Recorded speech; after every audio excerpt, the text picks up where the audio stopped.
What's up, friendly neighborhood nerds? If you want to hear interviews from industry pros, get first looks, and have access to endless comic content, wake up. Please wake up. You're in a coma. Your mother misses you. What's up, friendly neighborhood nerds? This is Johnny Alabama. Actually,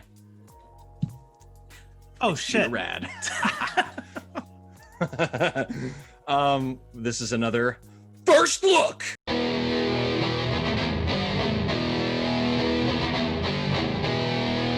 Yeah. So today we're going to talk about crossover.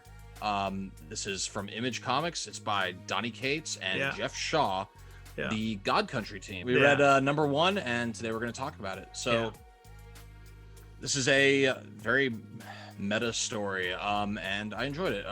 You want to go first, Robo? Tell me what your initial thoughts were regarding this. So right off the gate, just so everybody knows, this will be spoiler free. It comes out in a week from us recording this, and we got a special preview copy that is literally, doesn't it self-destruct?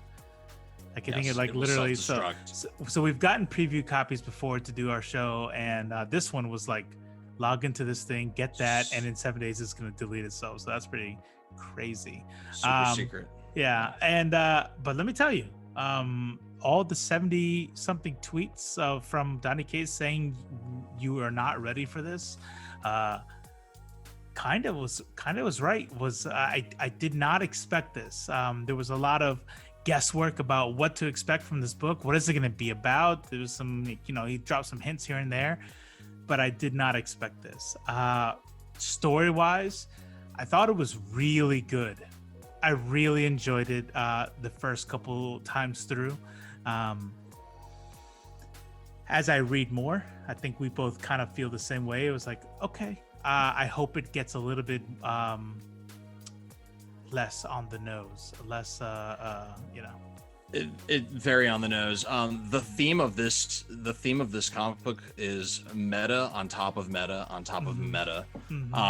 And it's really, no spoilers, but it's about the comic book industry. It's about the superhero comic book industry, the big two, and everything in between, as well as the some of the fringe groups that we've seen arise out of comic books and the anxiety people are feeling about the future of comics. It's all wrapped up into this narrative. Do we want to give like a quick do you want to try our hand at a non-spoilery summary? Let's see if we get canceled or not. I will do the setup. So there was a thing that happened, and a metric fuck ton of superheroes, and I'm assuming also supervillains, appeared in Colorado, and a lot of people died.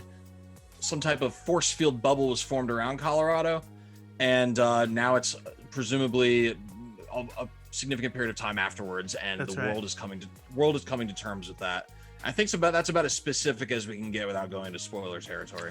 Well, one thing that I do want to mention is that there seems to be a couple factions of people in this story with regard to like who's on what side. And as you can guess, if superpowered beings suddenly appeared in our real world, there are people who think that they are okay and people who think that they're not okay, and you decide, and it's very, very relevant to the kind of time that we live in now with regard to picking a side. Very polarized event. The analogies are not difficult to figure out if you've been paying attention. From the current political climate, which not a main focus, but definitely a presence, as well as the discourse surrounding American comic book industry. Yes. It's very, very easy to decipher.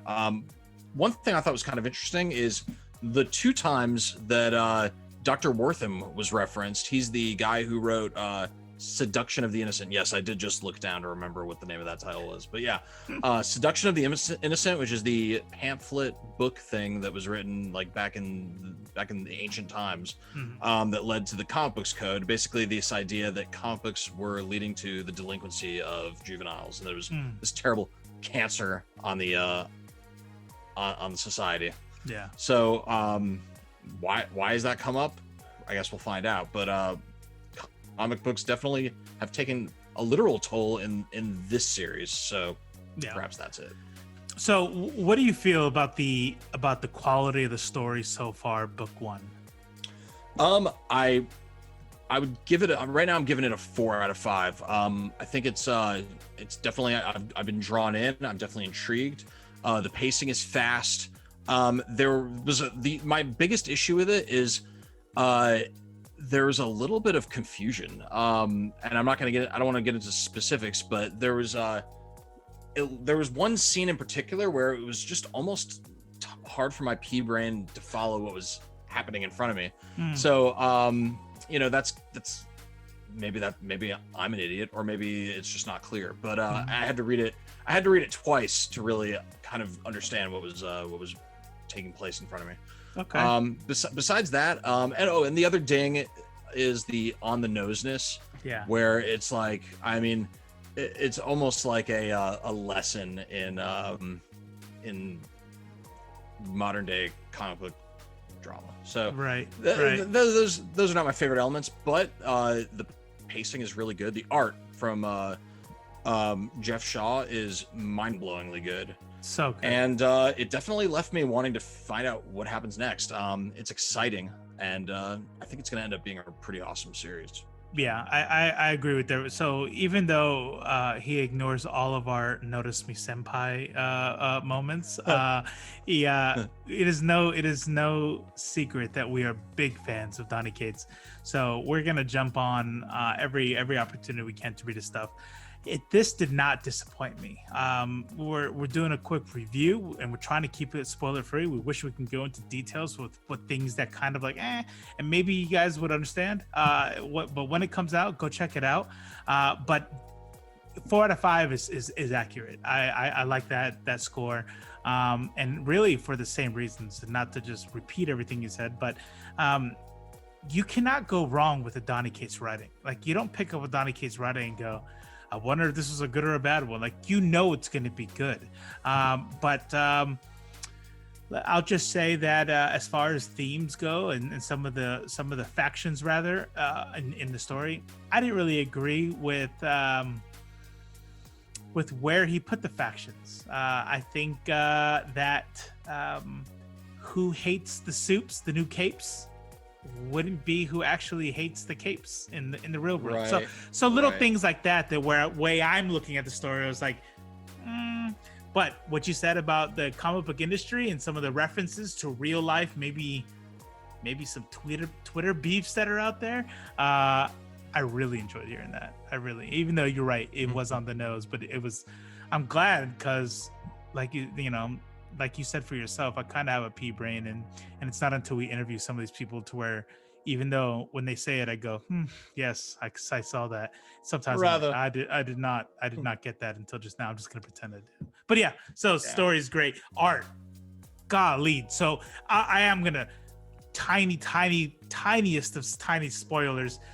In the event where the soups are entered to the real world, they give you a taste of the chaos that ensued immediately in that part. And in that scene, we see like people's faces being blown off, people melting, like just chaos. That art was so delicious. It was great. It was fucking good. Really good. So overall, this is definitely one to follow. It's gonna be one of my monthly pulls, and I'm sticking with it to the end, because I love Donny Cates' work. I love his writing, and I'm a big fan of this so far. Not a senpai. Very good. Cool. Sweet. All right.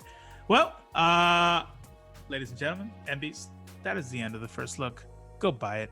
Check it out. Also, don't forget, we are 4 days out. As of this recording, 4 days out. Go vote.